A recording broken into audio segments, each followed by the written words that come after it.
The proceeding will start shortly. Right, good afternoon and welcome to the Backbench Business Committee. We have a number of applications in front of us, the first of which this afternoon is Sir Alex Shelbrooke. Alec, it's good to see you and welcome to the committee. Your application this afternoon is on the 75th anniversary of the NATO Alliance and the NATO Summit in Washington 2024. So over to you, please. Yes, thank you, Chair. I lead the UK delegation to the NATO Parliamentary Assembly. There's 18 members of the House, 13 from the House of Commons, 5 from the Lords. And this weekend we're actually at the Spring Assembly in Sofia, where we've got practically every delegate going to it. So it's a well attended and active delegation. Obviously, NATO is one of the longest lasting military alliances ever formed, and the 75th anniversary this year has meant that there's a summit taking place in Washington, and this is a big deal. And there's a few of us from the parliamentary side, including speakers of both houses, who will be hopefully attending that event. So we feel that it's right to have a debate on the 75th anniversary of the Washington Treaty. We do tend to try and also have a debate once a year for the work of NATO, the work of the NATO Assembly, the work we do as parliamentarians to highlight that to the House and get it on the record and ask ministers to respond.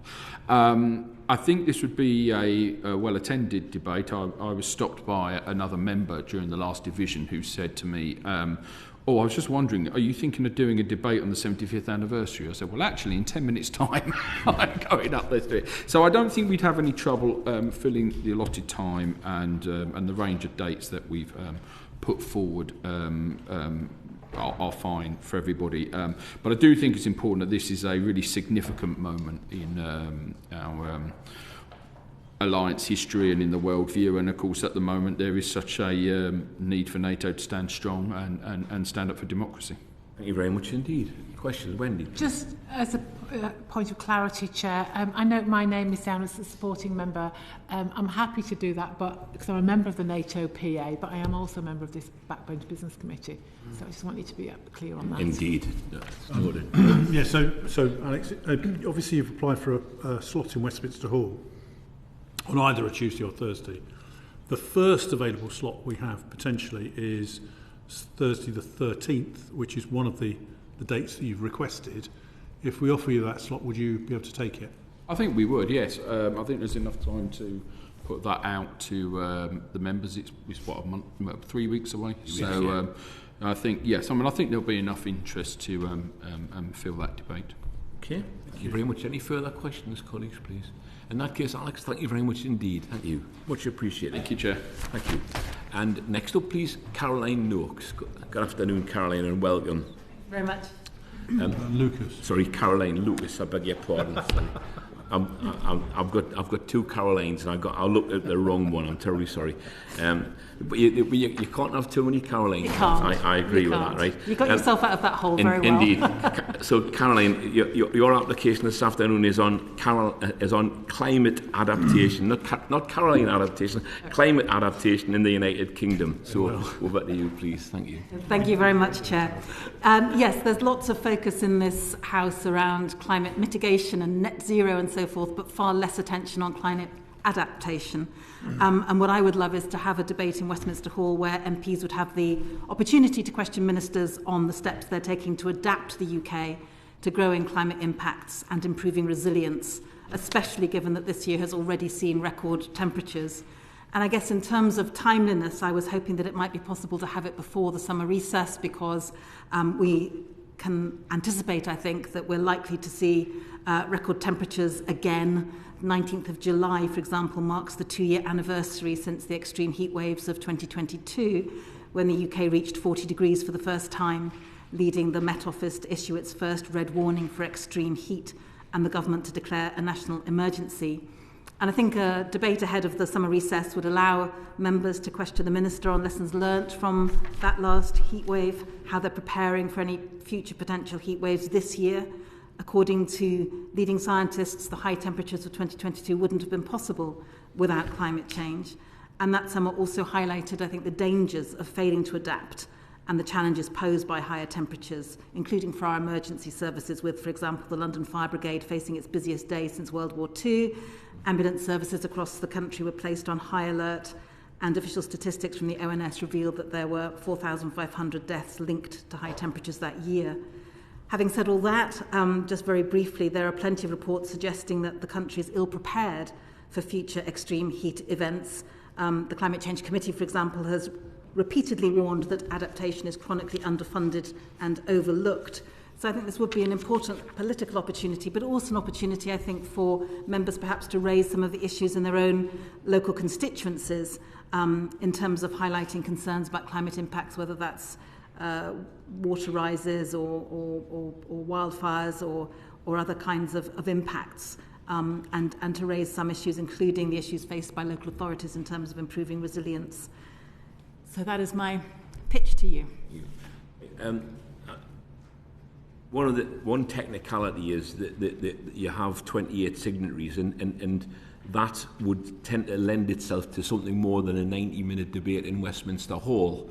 But of the 28 signatories, only 3 of them are members of the government. Do you think it'd be possible to get a couple of additional members of the government party to sign your application, Caroline?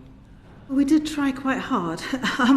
So, sorry, you're saying 28 members would be enough for... Well, 28 members normally signing an application would be enough for a longer debate. And it just so happens a debate that we had previously pre-allocated has been withdrawn by the lead member. So there is a chamber debate slot available, which would be in the first week back after the Whitsun recess.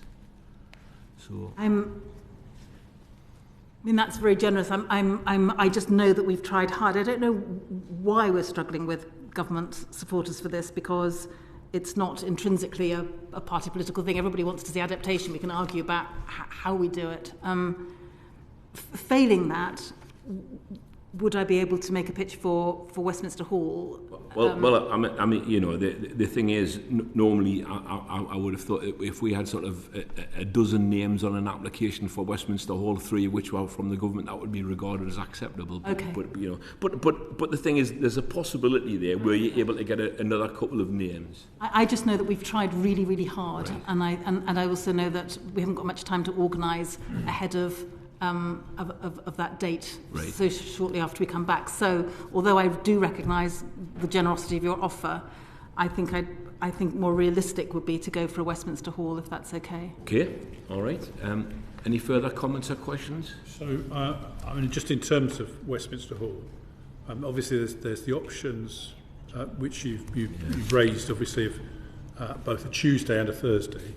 Our Tuesday slots in Westminster Hall are full for quite some time, but there is potentially a Thursday slot on the 21st of June, is it?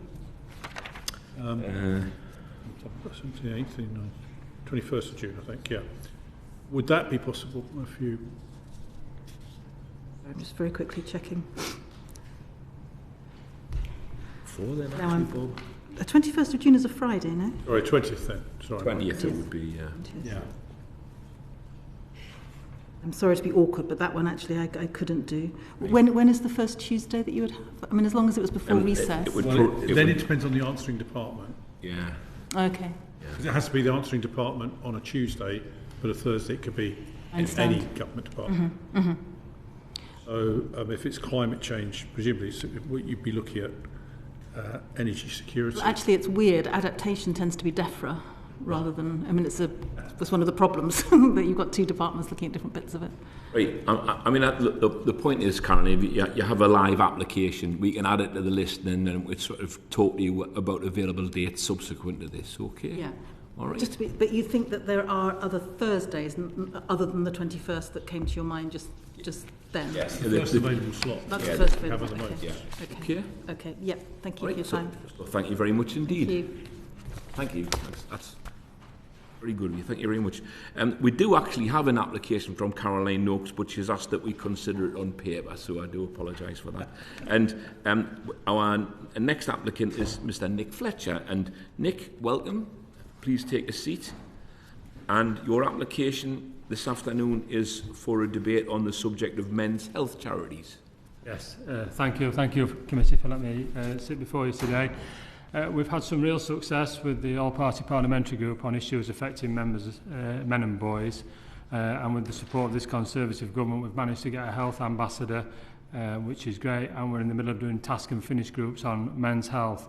This has come about because of the huge support of the different clubs out there which are helping men with their health, and I think it would be good for us to do a debate on that, to thank them for their work, but more importantly to make sure all members and members of the public know about these charities that are out there. So if we could raise this, we could have this debate, we can raise awareness of these clubs, and also help signpost men across the country to these as well. There's some fantastic clubs out there: Andy's Man Club, Talk Club, Pie Clubs, Grumpy Old Men Clubs. There's all kinds of different clubs. But unfortunately, one of the biggest problems is a lot of people still don't know about them. So I think it'd be an important and worthy debate to have this on the floor of the House and let members know about it and speak up people in their constituency as well. Yeah. Right. Questions, Paul? So you've ticked Westminster Hall for a Tuesday. Yes. Would you accept a Thursday? We prefer Tuesday if we can, just because of obviously the attendance tends to be a little bit low on Thursdays. So obviously we have a slot on the 13th of June, which is available on Thursday. Yeah. If not, then it's likely, because presumably it's health and social care to answer, is it? Yeah, I thought so, yes. Then the next available slot will be the 2nd of July. Yeah, the 10th and the 16th is Men's Health Week, so it's probably the Thursday, by the sounds of it, is going to be because you said the 13th, didn't you, on the Thursday? 13th, yeah. We've got nothing on the Tuesday of that week, or either in the Chamber or in Westminster. Already allocated. Yeah. Go for that. Yeah, I think we'll go for that, if that's okay with. Yes, fine. Yeah. And of course, Nick, you know, we do have the earlier starting time and finishing time for Westminster Hall debate on Thursdays now. So your slot will be 2:00. Right. Well, 2:00 on the Thursday. 3:30. Yeah. No, that would be great. Thank you very much. Appreciate it. Thank you very much indeed. That's super. Thanks a lot. Marvellous. Thank you. We'll now go to private session very briefly. Order. Right. The proceeding has ended.